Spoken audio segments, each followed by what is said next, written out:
You didn't come here for motivation. You came here because somewhere deep in that quiet part of your mind, you never show anyone you know you've been lying to yourself. Not occasionally, every single day. You wake up with the same intentions. You go to bed with the same excuses. And somewhere between those two moments, you became a professional at pretending that tomorrow will be different. That next Monday is the real start, that you just need the right circumstances, the right mood, the right sign from the universe. Let me be that sign. There's a specific psychological mechanism that keeps you trapped in that addiction. I'll name it in exactly 60 seconds. Don't move, and I'm going to prove it. Here's what no one tells you about identity.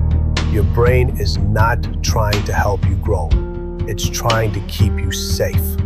Every time you try to change, your brain doesn't cheer for you. It fires alarm signals. It whispers, "This isn't you. You're faking. Go back." And you listen. That's not weakness, that's biology. But here's a part that should scare you. The longer you listen, the louder it gets. Every time you abandon a new habit, every time you quit on day 4, every time you say, "I'll start when I'm ready," you are not just failing a challenge. You are reinforcing the identity of someone who quits. You are literally wiring your brain to believe that this version of you, the one watching this video, the one who hasn't changed yet, is who you are permanently. But here's what the neuroscience actually says is possible in 30 days, and it's not what the self-help industry has been selling you. The question isn't whether you can change. The question is whether you're willing to go to war with a version of yourself that doesn't want you to. If you've ever felt stuck in a version of yourself you've outgrown, hit like right now. This isn't a vanity metric. It's a signal to yourself that you're still here, that you haven't given up yet. Now, the 30-day identity shift challenge. This is not a habit tracker. This is not a morning routine. This is a neurological reprogramming protocol. Your brain forms new neural pathways through repetition under emotional intensity. Not time alone, not willpower alone, the combination. Research from University College London confirmed that behavioral automaticity, the point where a new behavior becomes default, takes an average of 66 days for complex behaviors. But the critical threshold, the point where your self-image begins to update, happens around day 21 to 30. That's the window.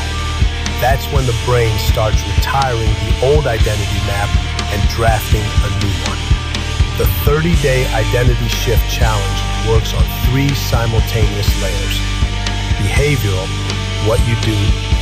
Cognitive, how you narrate yourself to yourself. Environmental, what your surroundings are silently telling you about who you are. Stage 3 of this challenge is where 90% of people collapse. Not because it's the hardest, because of something no one warned you about. I'll get there. The people watching this channel are already different. They're not looking for comfort. They're looking for the truth that moves them. Subscribe. Keep going. Stage 1, days 1 to 7, the death of the old story. This is the most uncomfortable week, not because of the actions you're taking, but because of what you're stopping. You're cutting off the narrative fuel that keeps the old identity alive. No more, "I'm just not that kind of person." No more, "I've always been like this." Every time that sentence forms in your head, and it will, you interrupt it. Out loud if you have to. You say, "That was true. It is no longer true." You're not lying to yourself. You're updating the file. Your brain will resist. It will feel fake. That feeling is not a warning sign. That feeling is the process working. Stage 2, days 8 to 14, the chaos window. Stop. Most people think failure looks like giving up. It doesn't. Failure in this stage looks like a Tuesday afternoon when everything feels completely normal and you suddenly can't remember why you started. No dramatic breakdown, no obvious obstacle, just gray, flat, a quiet voice saying, maybe this isn't necessary. That voice is the old identity making its last real stand. It's not speaking in anger, it's speaking in comfort. That is the most dangerous moment of the entire 30 days. You don't need motivation in that moment. You need protocol. A single action, pre-decided, that you execute without negotiation. One push-up, one paragraph written, one cold second under freezing water. The content doesn't matter. The decision to act against the resistance matters. Stage 3, days 15 to 21, the fracture point. Here it is, the stage I warned you about. Around day 17 or 18, something strange happens. The old identity has been weakened. The new one hasn't fully solidified. And for a few days, you don't know who you are. This is not a crisis. This is the gap. This is the exact neurological state that precedes transformation. Scientists call it identity diffusion. Most people interpret it as a sign they're doing something wrong. They retreat. They go back to familiar behaviors just to feel like themselves again. Don't. Stay in the gap. Breathe in it.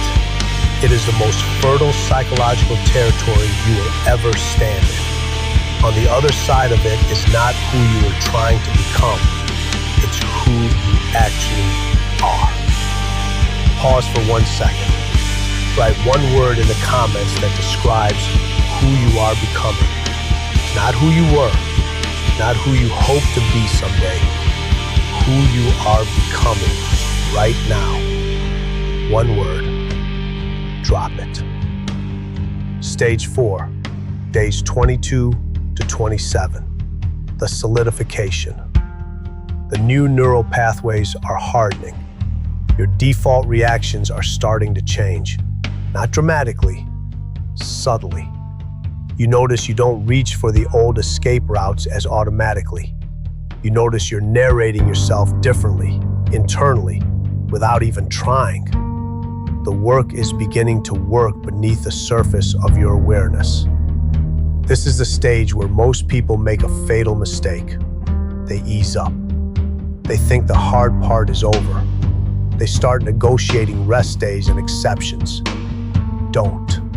The cement is still wet.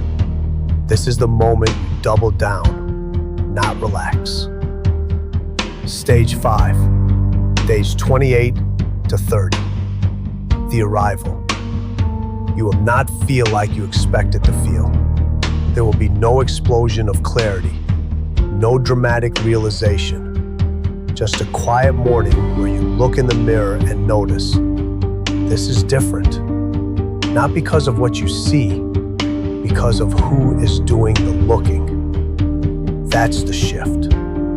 That's what 30 days actually builds. Not a new habit, a new witness. Now I need you to see something, and it's going to be uncomfortable. Because it's not about failure. It's about what ordinary actually costs. 5 years from now, if nothing changes, and I mean nothing, not because you're incapable, but because you kept choosing familiar over true, here is what that looks like. You will still be exhausted by the same things. You will still be avoiding the same conversations. You will still be promising yourself the same starting points that never arrive. But now there will be something new. The weight of the years themselves.